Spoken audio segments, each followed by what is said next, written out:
Welcome to the Ayn Rand Fan Club. I'm Scott Schiff along with William Swig. William, how are you today? I'm doing well. How are you? Good, good.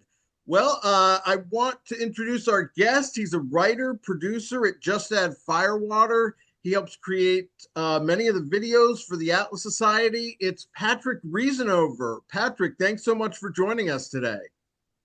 Thanks for having me. Absolutely. So, how did you get involved in, making documentaries and, just getting started out in the field? Well, I always read a lot of fiction growing up, um, and wanted to be a fiction writer. So in high school, I read Anthem, by Ayn Rand, at the suggestion of my mom because of the Ayn Rand Institute's scholarship, where you can write an essay and win cash Mhm. money for college. So I read Anthem and then Fountainhead and Atlas Shrugged, and a lot of her We the Living and her other philosophy. I went on to a university where I studied philosophy and creative writing. And so my intent in college was to, become a fiction writer. And that's what I was going to do. I ended up working at an organization called the Institute for Humane Studies in DC. It's a nonprofit. And they had talent development programs for people who were free market conservative or libertarian. And they had programs that would help you go into academia or, law or journalism. And they also had a track for fiction and film. So they put me in charge of that, um, because I had the background, I guess, as a fiction writer. And I learned about film. And I otherwise would have had no inkling that I would ever have worked in film.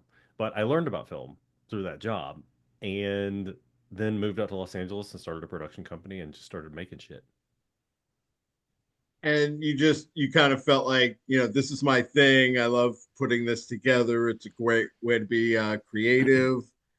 Your Well, first document. Go ahead. I love storytelling. I mean, I love story. Um, I think it's a way that our brain encodes data. Going way back, it's like our evolutionary means of understanding the world. Absolutely. And so I love it. I love writing them, and reading them.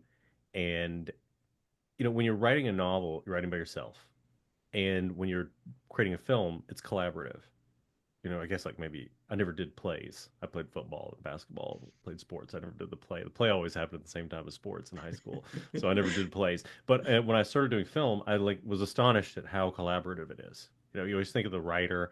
You read a novel like Fountainhead, where Howard Rourke is, he's an architect and he was like born to be an architect, and he seems to like do everything and control everything. You don't really see what it's like in a an industry like film, where truly, how many whoever might call themselves the director, truly everyone is involved in making creative decisions to bring about that whole.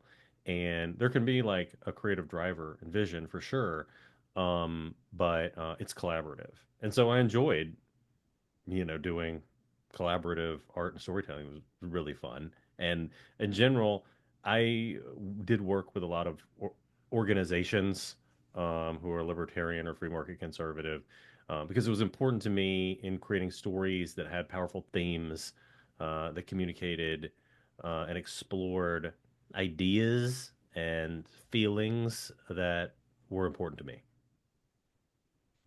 Did you go on to read Atlas Shrugged? Oh yeah, I read Atlas Shrugged, and I read those in short succession. So it was sort of Anthem, then maybe like a couple months later, Fountainhead, a couple months later, Atlas Shrugged. Because that's where she really brought her philosophy into the novel. Um, so, what did you think of like Galt's speech and the philosophy once you read it? Um, I mean, I thought the novel was great. It was exciting. From a novel standpoint, I thought it really slowed down, bogged down, and was long and difficult to work through, and was like, "Hey, when is something gonna fucking happen?" That's my attitude about it. And that's the way I think about it. My own fiction writing and film. I would never do something like that. I mean, I think in some ways, Atlas Shrugged is not a novel. It's a novel, but it's sort of like a novel and her philosophy, and it's kind of a mixed media original thing. To me, I know she was like, I think she famously said, "Oh, no cuts" to the publisher, um, and which I think is fine at her stage in her career. That's what she wanted to do, and she created the book, and it was fabulously successful. But if you're gonna create a work and you care about the audience's experience of the narrative, then you don't do something like that to them. That's Yeah, legit. well, Now, I actually I thought it was amazing. Like it, once she started with the philosophy, it kind of blew me away. And I thought, well, I'd never seen anything like this in a novel before. Just stop your novel and just have a long philosophical speech. That's pretty crazy. So yeah, it does take you kind of out of the story a bit, but if you're into the philosophy, it's truly remarkable and kind of just fascinating. you did some early documentaries of dogs and men about officers shooting dogs, which I still think is a libertarian issue. And they say it can't be done about using tech to solve the world's problems. Uh, Yeah, that's that's right. that's great. I mean, it's a great theme, and it's something where the kind of pro freedom people need to be more positive and paint a positive vision of the future. I agree with that. So I'll just say a couple words about Of Dogs and Men, and then I'll talk about that. They say it can't be done. Of Dogs and Men was a brainchild of my partner at that time in the business, the director Michael Ozias, and we're seeing like a lot of these instances of police officers shooting people's dogs captured on YouTube. And of course, like they shoot people too. So when I was on John Stossel, he asked me about that. Like, well, why are we care about the dogs? We care about the people. Um, and so that was all pre George Floyd and everything. That was a while back. But my answer and why the dogs is because a dog is a creature of pure empathy, by and large. It doesn't have ideas. It doesn't think. It doesn't, it doesn't become like a person who can be kind of a mixed bag of good and evil. And, I like them, I dislike them. Dogs are just sort of a real reflection of ourselves. And so to see that violence enacted out on the reflection of yourself, um, I thought was a really good illustration uh, of the idea, of that experience of what, a state that can do when it just has power and it just doesn't care. That's what it looks like. And if you don't like how it looks, then you should, think differently, adjust. With They Say It Can't Be Done, that film was about looking at the tensions between innovation and regulation. Now, notionally, a lot of libertarians would say like, "Fuck regulation; it shouldn't exist." Um, but it depends on what you think about regulation. So, in some senses, would you say is property rights a form of regulation? Because it's a social, maybe it rose organically through custom, but it's protected by the state. And so, if you have property rights, you may say, okay, well, cool. How do we handle pollution? An issue of pollution. Well, we would handle it through property rights. So there's already a form of regulation there. It's who owns the pollution going into the river, who owns the river, who's responsible for it, and then these parties, come to a negotiation and an agreement. And so, in general, what we wanted to do is because there's so much call for regulation. We got to regulate this, and we got to regulate that, and it seems like everyone has that authoritarian impulse. Whenever they see something wrong, they blame other people and think they're incompetent. But that person alone knows what needs to be done, and they just need the power to get it done and to make other people who are idiots do it. They are always exempted from being an idiot. This is a funny thing. But anyway, the idea was okay. Well, like maybe that you're right. Maybe somehow we need a government to solve these epic things. Let's test that. Let's test that. Let's look at the five biggest problems in the world. No, not like our problems. Like maybe we would have thought of other problems, but these are just the problems that people seem to care about all over the news all the time. Um, and let's see, can technology and innovation solve them? Um, and it is regulation helping or hurting? And so in that movie, we sort of just tested the idea and looked at the regs and looked at the new tech, and it was incredible to see the things that are available out there. that people are working on and And that what was it a could few do. years ago. Oh yeah, right. Yeah, we got boned by COVID. We were premiering in March in 2020, so it was I just just mean with all the AI improvements since oh right. Well, yeah, and you see these things like here, and I live in Florida. So in Florida, they have some law against the cell cultured meat, and we featured that in the doc. I ate that meat. I think it's sort of a position of like ideological ignorance. I think that leads to people to say, "Oh, well, I need to have real meat." how was Uh, it? you Was it couldn't tell the tasty? difference. You could not tell the difference between Okay, it and that's what regular I'm, chicken because waiting for. because chemically it is chicken. It is exactly chicken. Like literally, it isn't peas. It's chicken. Uh, it's the animal cell itself. So it's just rather than growing in the body of the chicken, they form it in this, vat, I guess, and then they use a chemical process to create it. But literally, it is indistinguishable.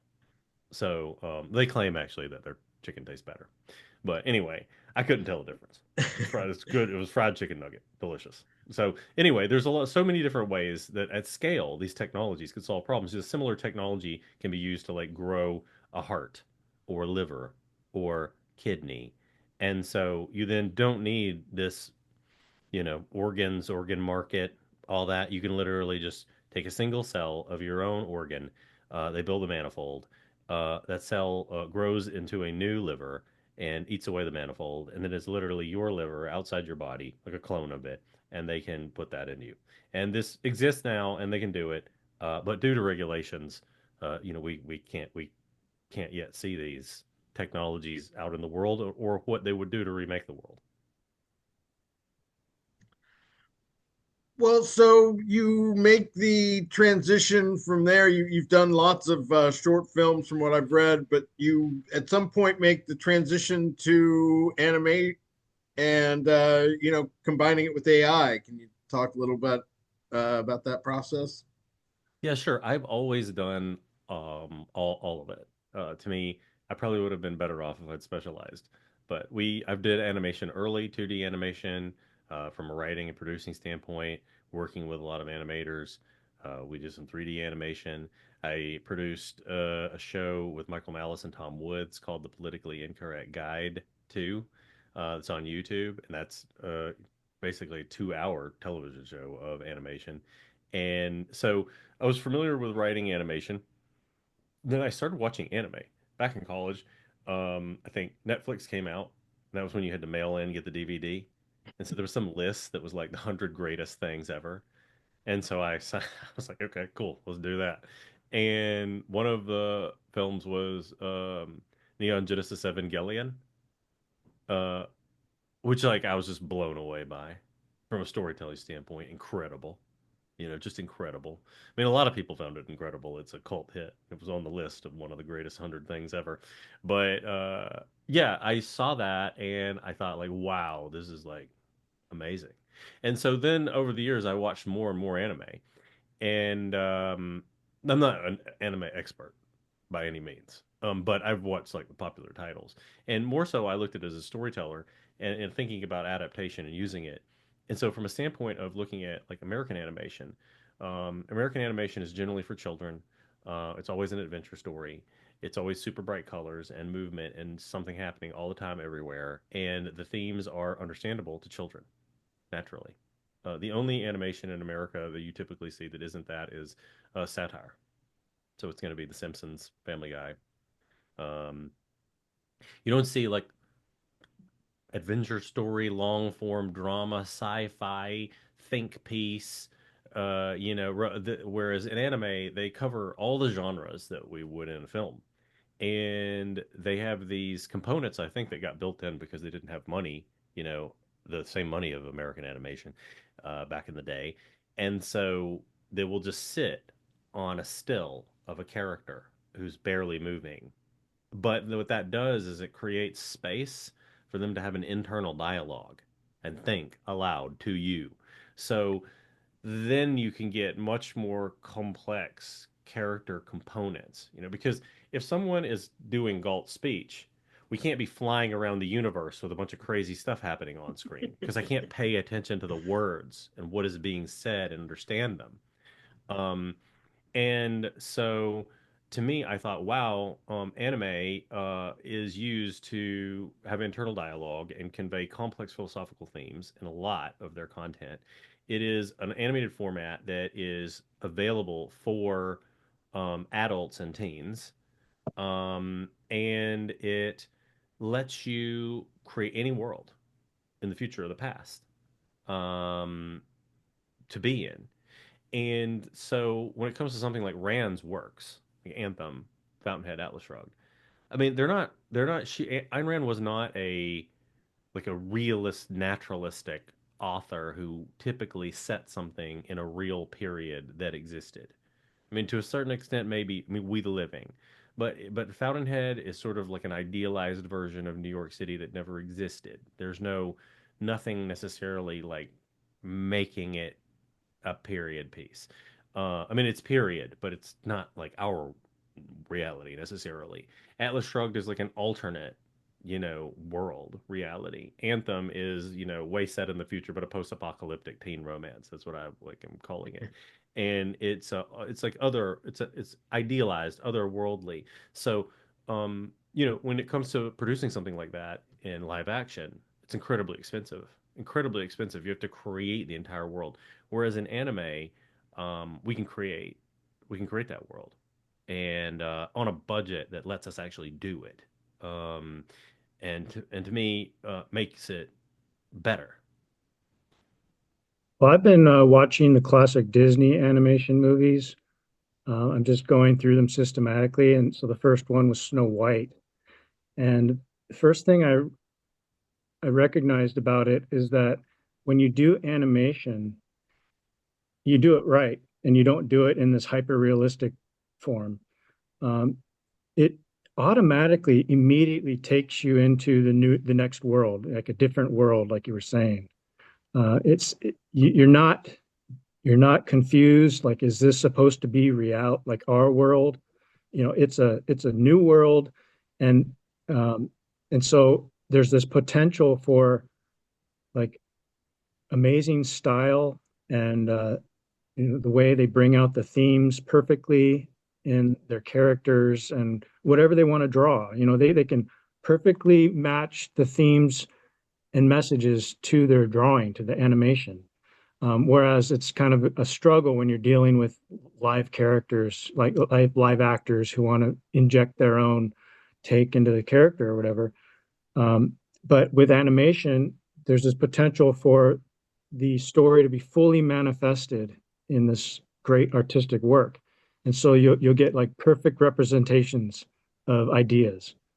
So I think Rand had that to some extent too, because she's dealing with a novel. She's writing the characters, so she can make up whatever she wants. It's kind of like when it's sort of like watching anime, because when you read a book, you realize, well, this isn't our world. This is a book I'm reading. But when you're watching a movie, a live action movie, I'm always taken out of the movie when they do something stupid, and I think, well, that could never happen in the real world. And so it confuses my brain. Like I'm thinking this because I'm watching real people in New York acting, well, it should be realistic, and I fall for that trap a lot. But when you watch anime, that doesn't happen. Yeah, I think like my fiction writing professor mentor Jim Grimsley, he described it as you want to hold on to the audience. You just want to hold on. If they start slipping away, like, wait a second, that guy wouldn't say that. Wait, what's happening? That car wouldn't do that. Then you're losing them. And so that's a failure, I think, as a storyteller. When those things happen, you're not holding on to the audience. And yeah, and I think to hit on another thing that you said, it's when Ayn Rand and novel or when novelists like Ayn Rand and Ayn Rand in particular, when she builds a world, the world is integrated with the themes and the ideas and the characters and the dialogue.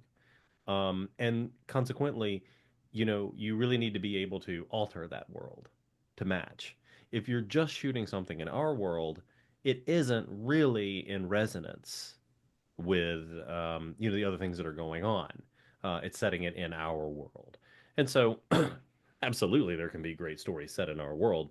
Ayn Rand just didn't write any of them, as far as I can see. I mean, she also altered the world of the novel, which I think she did for a purpose. I think it wasn't intended that you would ever think like this is a realistic portrayal of a time period that she's just diving into. That wasn't the point for her. The point wasn't to like be able to accurately describe the exact light pole that existed in New York City in like 1930. It was to give you a sense of the thematic sense of life and feeling of the world, which doesn't matter what light pole there was at that time, and so then that gives you like a more in some ways it's leaving the world for you to fill in, um and that's what you do in your imagination, and then so when we want to adapt it into film, well then we fill it in with our imagination. Yeah, and this is the sort of feeling I got when I came across your trailer for Anthem. I felt like fully immersed in the video, and I never got taken out of it.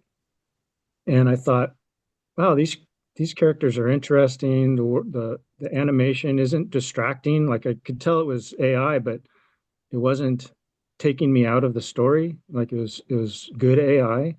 So I don't know, Scott, if you want to play the first clip now. It is a sin to write this. It is a sin to think words no others think and put them down on paper no others are to see. The Council of Vocations now calls equality 72521. Scholar. Please name a scholar. Street sweeper. The will of our brothers be done. We were born with a curse. It has always driven us to thoughts that are forbidden.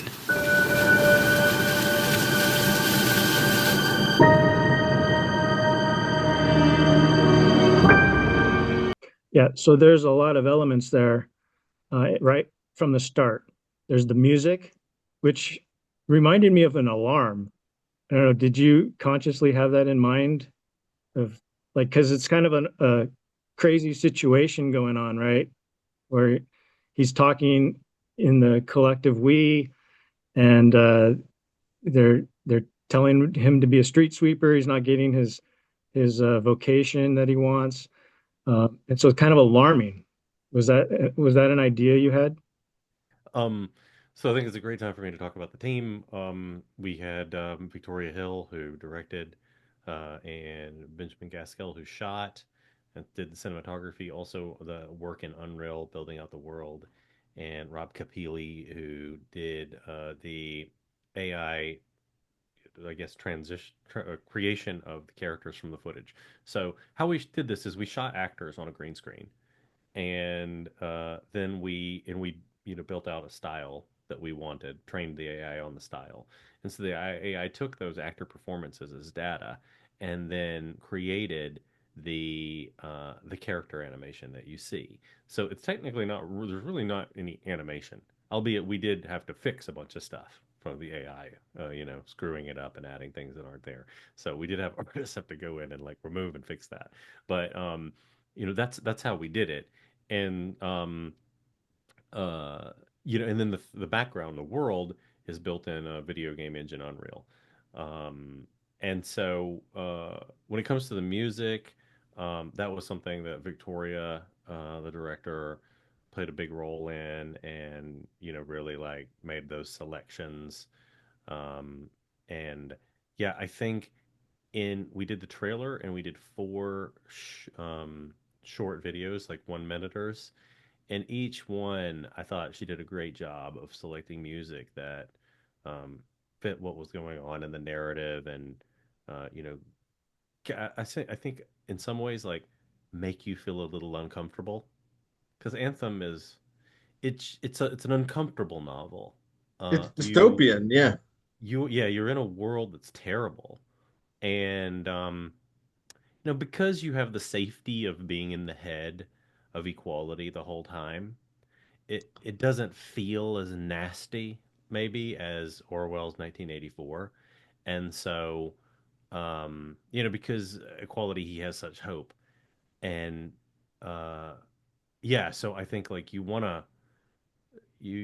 she did a great job of selecting music that you know grabbed you and kept you in this uncomfortable place.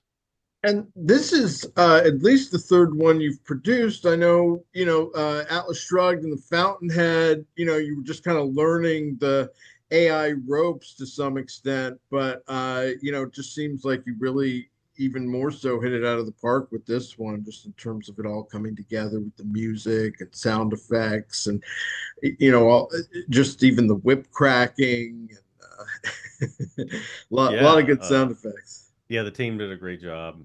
We have definitely been learning, as you described, from Atlas Shrugged to Fountainhead to Anthem, and Anthem was kind of the flowering. I think we figured it out. I mean, and then the technology also improved across that period. It's about a year and a half, and so technology improved. We learned how to operate better with the AI. As you guys know, when you use ChatGPT or Grok, you know, the more you know how to communicate with it properly to get what you want out of it, the better results you get. Absolutely. And so that's the way it works with this as well. How difficult was it to develop prompts for what you wanted? Like you said, you used an animation game creator for the background. Uh, So our yeah, so so for the character animation, that's where we would use the prompts, except it's more complicated than that. So we didn't use an off-the-shelf software that you could subscribe to. Rob built out of open source tech our own process. So it's very complicated, and the process isn't something like, oh, well, can you make equality stand up or do this or that? The prompts are very complicated over multiple runs to land it where we want, because the AI will change the look of the character, change the clothes of the character. It will not get the lip sync. It will lose the eyes will go watery. The character will be fatter or taller, or shorter, or skinnier, or it will lose an arm, or it will grow six fingers. And so a lot of the prompts are multi-staged to try to solve that with different pieces of it. So it may be like you're just looking at the the outline of the character and prompting that, and then you're looking at the color on the character and prompting that. Then you're looking at, so essentially like you take the image apart into just data and then you put it back together again. On the backgrounds that you see, that's it's in Unreal. So we would either acquire 3D assets that have already been created, create our own 3D assets, or some combo where we're modifying the 3D assets. So we go into Unreal Engine, which is a video game design software, and in that, and it's like a 3D it's a 3D design software basically. It just happens to be mostly used for video games, and so we build out the world using those 3D assets in Unreal, and so we create the world in there, and then yeah, the team does a great job of that. Ben and Victoria worked really hard on executing those worlds, and then once we have the background, then we put the character in. So the character is like in just doing its own thing till we get it nailed. Then it goes into the background. Another thing I liked about this clip is the mysteries, like the mystery involved, and like equalities. Why are equalities thoughts about liberty forbidden? No, it's not clear in this clip. It becomes clear in the novel. So if this is intended to inspire people to read the novel, that's a good way to do it, is to create like these questions in the viewer, and then he'll want to go read the book to figure out the answers. So I wanted I to kind of go like back. that. Yeah, I kind of like that aspect where in a typical trailer you want to like pique someone's interest, right? And then have them go to see the full movie or book. Can Exactly. you talk about, when you started doing documentaries, there was no AI to work with, and how that's kind of changed the process and maybe what you see going forward? Oh, well, from what I understand, there's a lot of tools, just across the board, and people are going to be using them to totally reshape, how they previously did business. So I don't. I mean, on the one hand, right, we could execute Anthem with hand drawn anime artists. We probably actually would have gotten it done faster if we had done that. But uh, we wouldn't have been able to get the effects that we did. And ultimately, in the long run, it's going to go faster. And the ability for it to be more complex is there. So, where hand drawn, I mean, I think like with hand drawn, you are repeating a lot of frames and you want to keep them simple for cost standpoint. Uh, if if you can have the AI repeat the frames and then you just have the drawer create the world and the style in the background. Those can be really incredible, and the AI is essentially is replicating that. So it's going to get it's let you it's not to say that with enough time and money, a hand drawn artist could have done all the whole thing, or we could have done it that way, right? And so I think in terms of what you can do creatively, uh, I don't know how much the AI will change that. I think what it's going to be doing is saving us in time and money. And so if you look at from editors um, to to DPs to probably even costume design and hair and makeup, they're going to be each developing some kind of tool that saves time and money.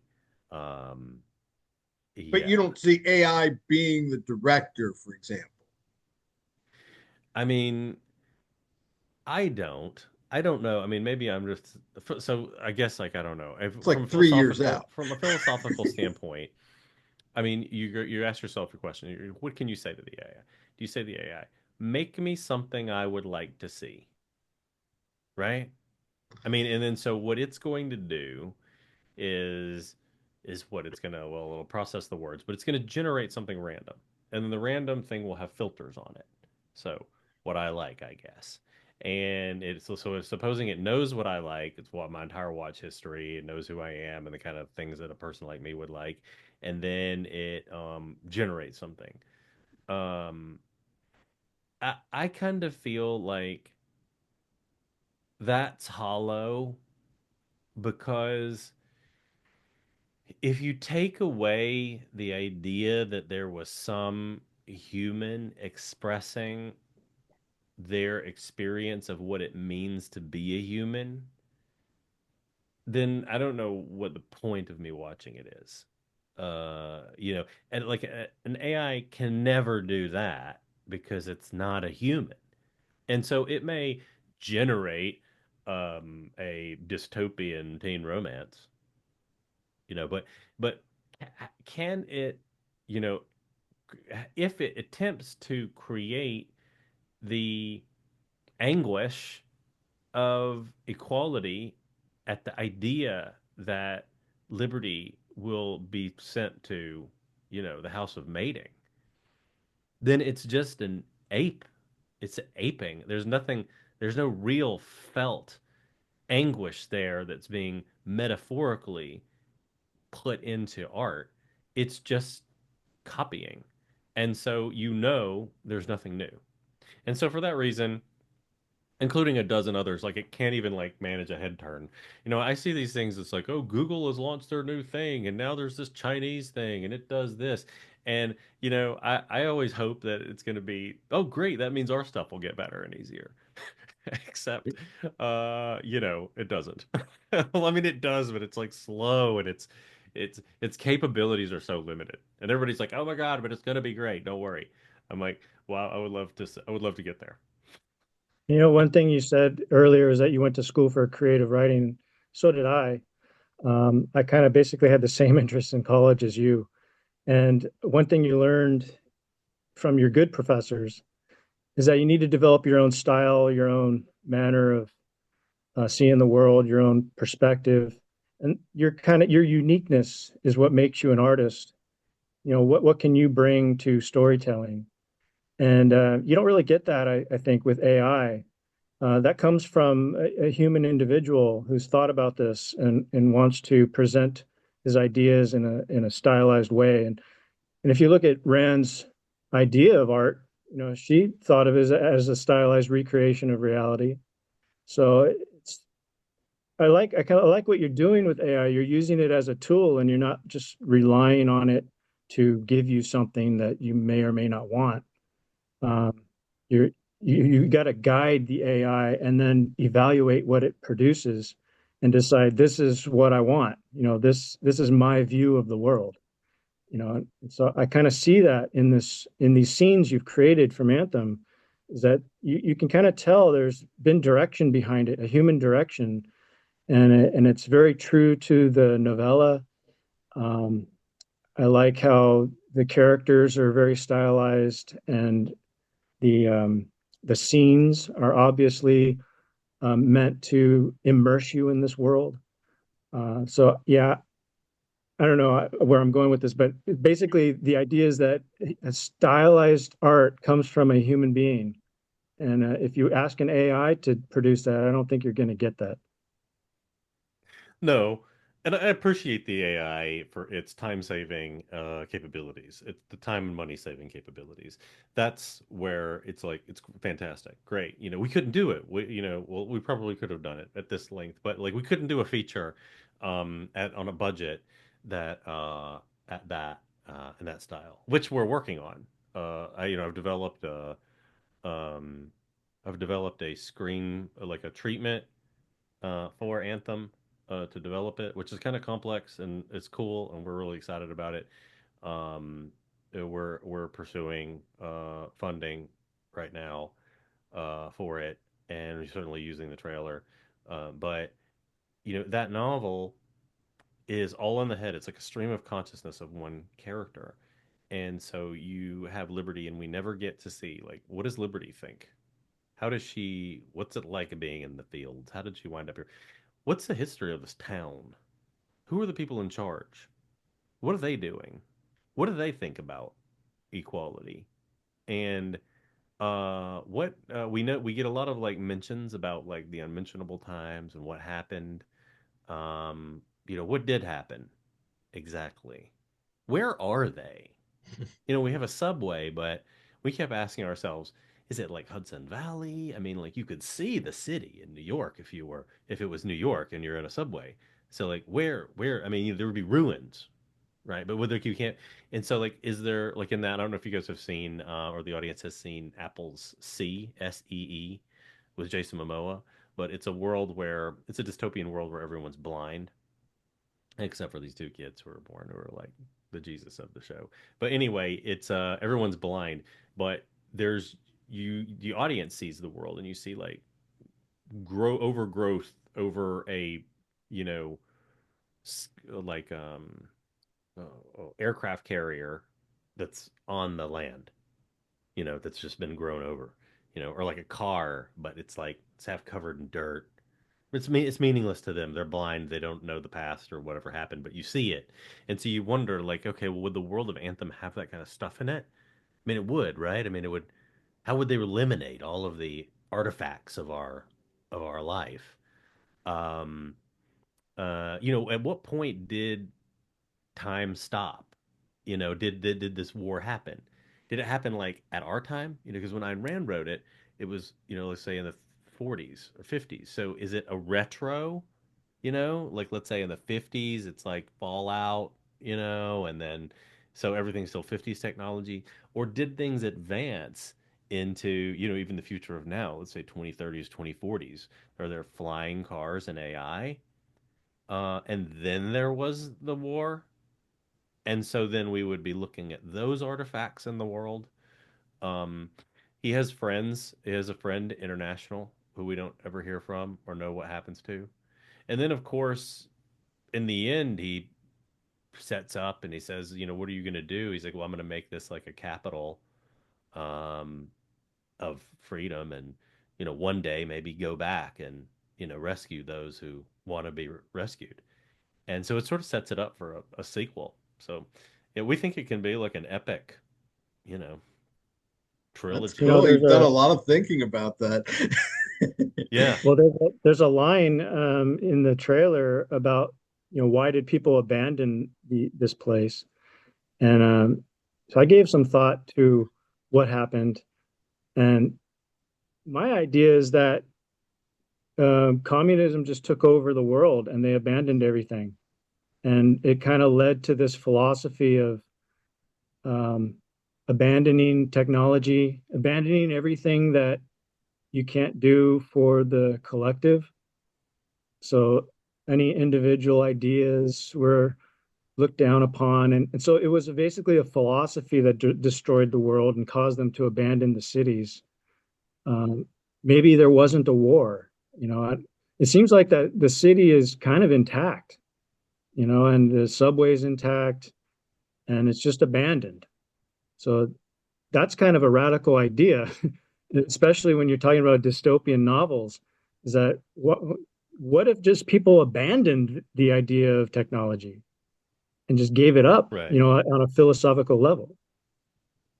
Yes, that could be. There is in the book mentioned a war, which Oh, is there is where a we went, why we went there. I, in general, like to try to have it be very, I mean, look, I'm a reader and I was a fiction writer, or I'm a fiction writer, and I like it to be like the author wrote it. I mean, I agree, like, to me, it's fair to depart in some instances, and maybe the one you just said would be a good one. Um, I think it's, in general, you don't want to go too far away from the author's vision, at least at its core. You can change certain details. So to me, I like building on things that are there. And yeah, with the, I think that we can use a bunch of tools. Like, well, the one, like, let's say, like that house, Ayn Rand wouldn't have thought about it having AI. But what if, I always like we like when we're writing something, to create an experience for the audience. So, if say like equality and liberty get to the house in the end, and then they see a figure in there, and it says nothing to them, and then it just disappears. And they're like, what is it? Like a ghost or like what's happening? But it's just like an AI that's trying to turn on, that's in hologram form, but it can't, it's broken, needs to be fixed. Uh, and so then the audience is getting some scares, and then they're getting some whoa, what the fuck is going on?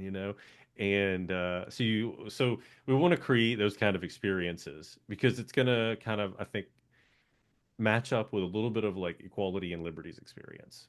They're like, whoa, we've never seen anything like this. This is crazy. And like, they're going to be a little bit scared and they're going to be a little bit curious and they're going to be, trying to struggle with their bravery to, but they are going to be brave.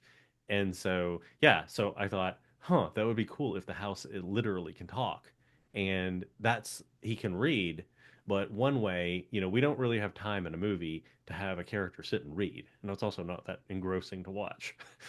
And so Have to be a if we montage. yeah, if we instead had an AI character in the house who can set up a montage to show them what happened, then um yeah, then maybe that is better. But yeah, we're still tooling around with these ideas, but we have built out a feature version that I think is very um loyal to Ayn Rand's novel, but expands out the stories and shows us things that she hints at, but we never get to see fully in the book. It's great. I just want to go back to collaboration a little bit. I'm in a band myself, and so, I mean, sometimes it's like the drummer and I will clash about the arrangement or key of a song, and it just, but it how, what some objectivists aren't always the best at getting along with others. So I'm just wondering, what it's like when, you have that kind of clash of vision over an issue or maybe disagree over, a piece of music or something like that, how you work through that. Um, yeah, we in general we don't have creative conflicts in with the team. Um, I'll send the drummer over. it's often a conflict out of process. If you can imagine, in order to get to the look that you guys see, like there's so many fucking dials and twigs and things and stuff that has to get done. And so, you know, oh, well, the AI, tears apart the image and gives us like only a lesser bit, image. So then we can't color correct it. Okay, well, then let's pull it in and then in 3D software try to throw gels on it. Or, oh, well, the hair moved around and so there's some green in there, or it did something weird. And then so it's generally like, how are we going to fix it? Conflicts. Or what order should we do things in for it to be most efficient? Um, and I wouldn't say it's so much as conflict as a discovery process. Generally, it's a discovery process. Because I think like, and from a creative standpoint, we talk it out. In a lot of instances, it's we talk it out, and there's a little bit of like a hierarchy, but we talk it out, and to me, the goal is this, right? Like if we can't resonate in our creator team around what we think is the right thing and the best, then how are we going to resonate and immerse the audience in it? If it's ripping us out, whoops, if it's ripping us out, it's going to rip them out. So we need to be able to immerse ourselves in it. And then we need to be able to like give each other freedom to do their thing in your area. And I think also like coming at it with in some sense of like respect and not humility in the sense of I'm not good enough or capable, but some sense of like if when it's someone's job to handle a certain area, I trust them.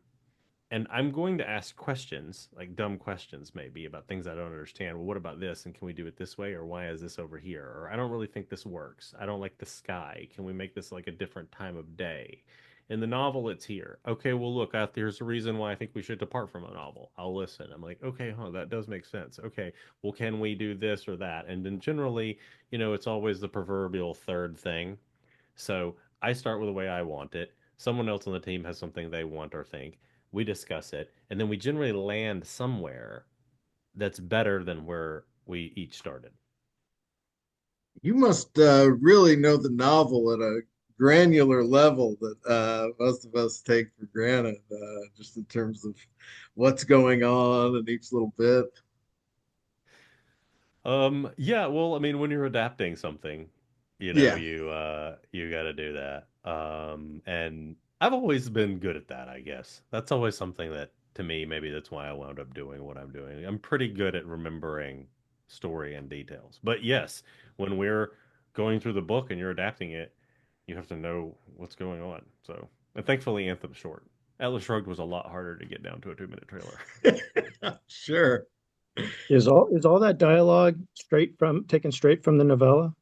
I did the best I could to have Ayn Rand's words be the entire thing and write nothing. I had to write something in Atlas Shrugged just to bridge gaps, like to get from one point A to point B. But yeah, by and large, all of it is lifted. There is one thing I would say about that though. So in the novel, it's we this and we that, but they will say you, which I think is a mistake. Well, it's a, If you second can person plural. Yeah, if I can get to you, if I understand the idea of you, we're very close to I. That's true. It should be they, I think. It should be third person plural. So yeah, so that would be an example of something that's like say in the feature film I would change. I don't think it should be you. I think it would be they. Just because I think conceptually that idea of like you, like you would start wanting to use you to get to I. And the whole thing is their brains have been warped by this alteration of the language where they just can't even think that. Um, so to me, it's been suggested thou or something. I think that sounds a little Elizabethan. I think in general, I feel like it should be they. They will do this and they will do that. Yeah. Rand was way ahead of the pronouns controversies. True. I also just in general feel like you, if the point in some way, the point of the language is that we want to get to I, like we've lost I and we want to get to I. So to me, the more alien it feels to the modern ears, the better. And I think that like that makes it a little bit more alien. In Maybe they Pittsburgh, was it's just yins. maybe they was just too strange and too much. It's hard enough to figure out that we means I.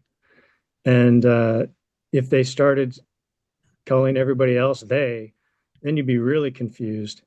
So, and there is a sort of plural version of you, like you all. Uh, Yeah, I mean, so, I'm from Alabama, so I use it all the time.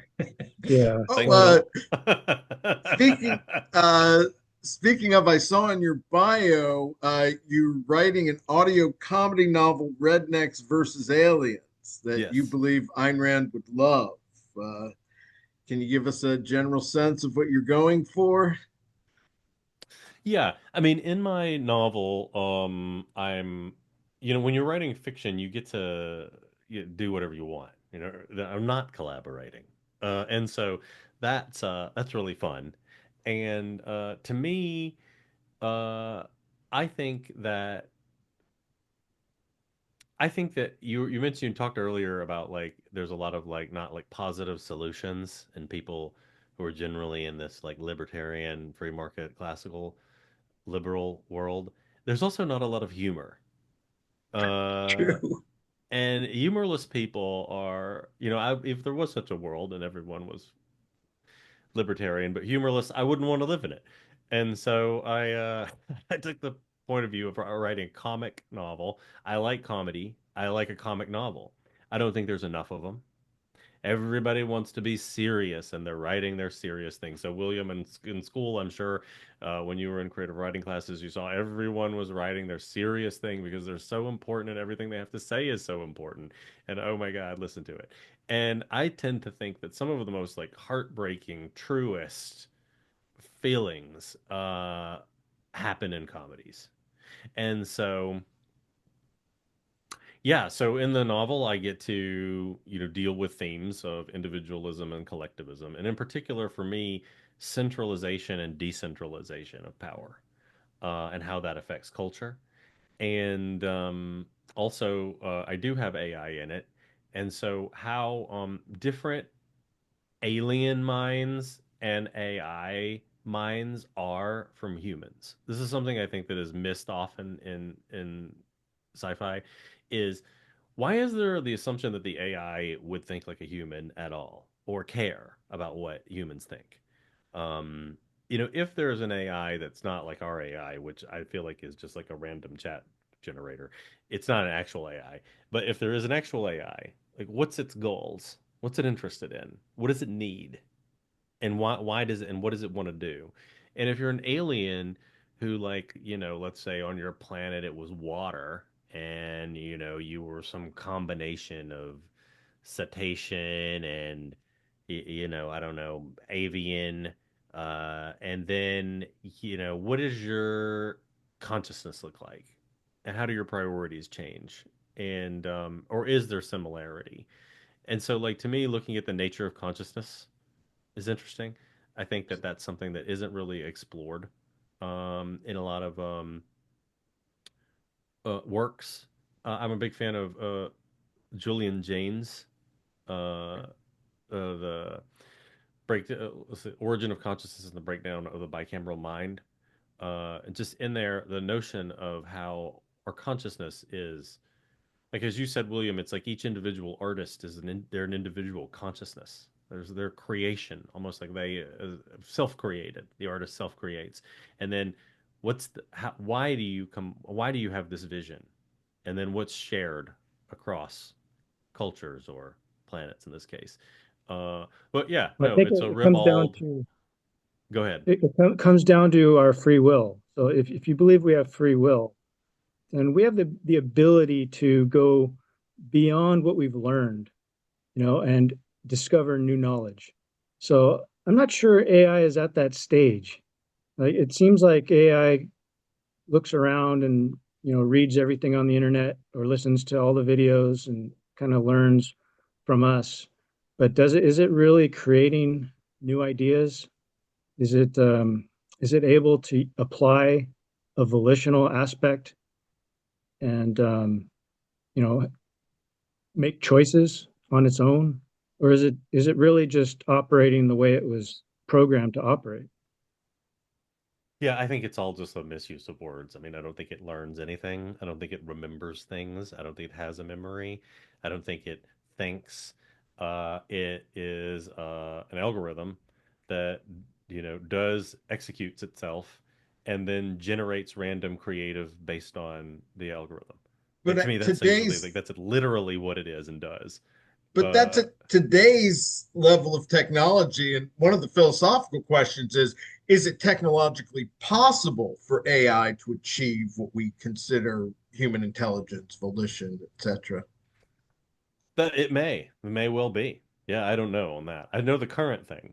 There's Yeah. still jobs for now. There's still work to be done. Let's say. Uh, cool guys. Well, hey, Well, unfortunately, I have another call coming up. okay, Can we wrap and maybe we'll do it again another time? absolutely. Any final thoughts, William? No, since you have to leave, I'll just say thank you for coming on. It was a pleasure talking to you. I really like the trailer. I like what you're doing there. And I hope you finish that movie. I look forward to seeing the full treatment. Great, happy to share with you. Thank you both for having me. It was a delightful conversation. I wish I could have gone on longer. But yeah, I love Ayn Rand's works and her as a creator and visionary. She's very inspiring to me, one of my pantheon writers, and I'm very excited to develop her work into the visual medium. Very exciting. Well, thanks again so much for being here. Again, I'm Scott Schiff along with William Swig, and we'll look forward to seeing you next time. Take care.